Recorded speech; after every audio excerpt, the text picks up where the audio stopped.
The Sahel is a land that remembers everything, the cracked soil, the seasons when dust replaced hope, and the mornings when a loaf of bread traveled farther than the people who needed it. For decades, Burkina Faso lived inside a silent contradiction, a farming nation, yet a nation importing nearly all of its wheat, foreign prices, foreign ships, foreign decisions, all shaping the hunger of a country that could feed itself. But today, that story is changing. Where silence once lived, 3 colossal wheat mills now rise from the soil, towers of steel humming with a promise long denied. A promise that Burkina Faso will feed itself before feeding a global system built on its dependency, and across markets in Paris and Brussels, a quiet tremor has already begun, because if these mills succeed, the old order of Africa's bread may fall faster than anyone expected. The question echoes across continents: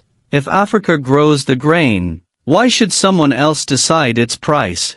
The roots of dependence of the story begins long before the mills. It begins in the years when bread became a symbol of dependence. In Ouagadougou, bakers planned their days around European shipments. In villages, farmers grew millet and sorghum while watching their daily bread arrive on ships from another world. A single storm in the Mediterranean could raise prices overnight. A simple loaf traveled farther than the hands that needed it.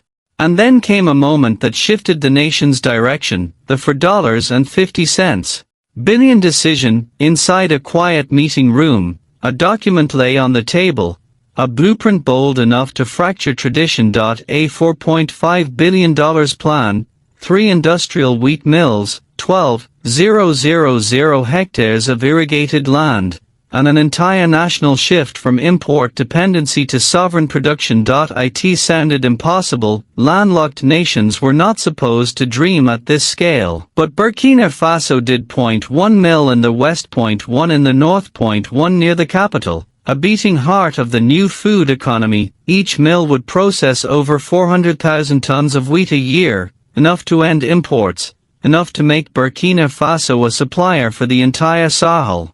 Inside the industrial corridors, machines thundered where drought once ruled. Local engineers worked beside Russian technicians, learning, adjusting, transforming. For the first time, grain would travel from Burkina Faso's soil to Burkina Faso's bakeries without crossing an ocean. This was not just industry, this was dignity, rebuilt. A global system starts to tremble.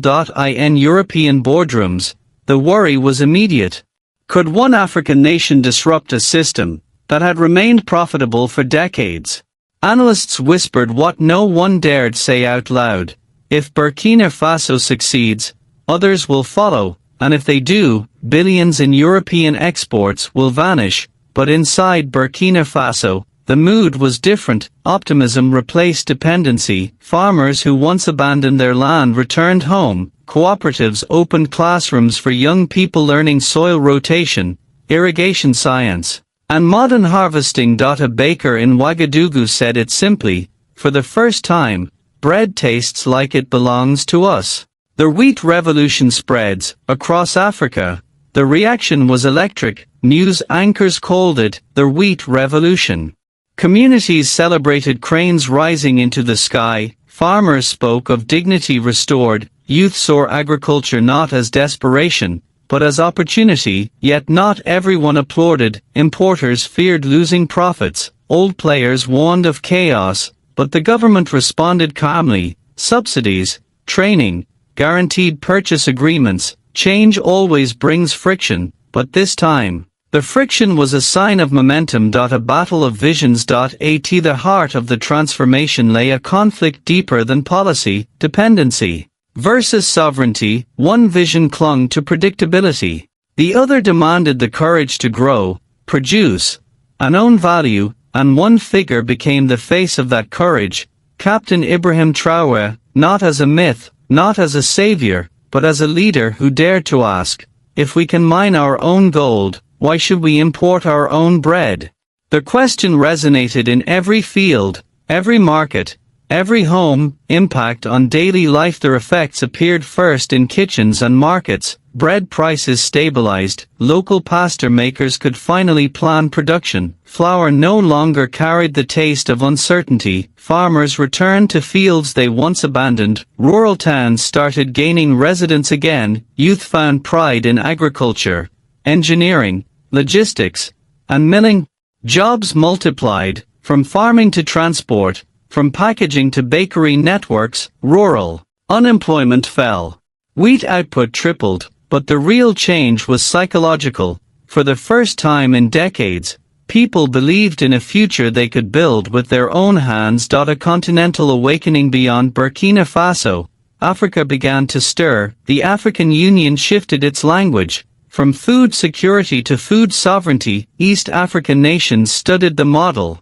ECOWAS debated regional grain corridors. Southern Africa explored industrial hubs that would keep value on the continent. Meanwhile, global powers recalibrated. Russia offered machinery and fertilizer partnerships. China proposed storage networks and irrigation co-investments. The West watched with unease, realizing influence in the Sahel was no longer guaranteed. This was more than food policy. This was geopolitics reshaped by wheat. The road ahead, the next phase, is bigger than farms or mills. It is about building a full agro-industrial ecosystem, processing, transport, storage, and exports. Challenges remain: climate pressure, financing battles, transport limitations, regional security. But one truth stands firm: Burkina Faso's greatest vulnerability is becoming its greatest strength. Niger, Mali, and Chad are already calling for their own grain strategies. A new alliance is forming, not through treaties, but through a shared belief that hunger should never be a destiny. A new future rising. The wheat in Burkina Faso is more than a crop. It is a message. For generations, Africa was told that hunger was its shadow, that dependency was its fate, but today, a nation has stepped forward and rewritten the script. The mills are turning, the land is waking, the continent is watching, and the future is asking a single question: what happens when Africa decides that hunger is no longer negotiable? As the sun rises over the Sahel, the answer feels closer than ever. A nation cannot rise if its people kneel to eat. The first breath of dawn drifts across the Sahel, its light moves softly over a land waiting for rain, over fields that once grew with life, now cracked like forgotten pottery, over long, quiet rows where the planting season should have begun but never came. For decades, one decision shaped these lands: not the weather, not tradition, but a white powder shipped across oceans, a fertilizer the world claimed was the only way to grow. Its promise was simple: bigger harvests, faster growth, prosperity. But beneath that promise, the soil slowly changed. It hardened. It lost its living heartbeat, and every season, farmers found themselves needing more, and more, and more. Then one morning, a message spread across the villages like the rising sun itself: we are done.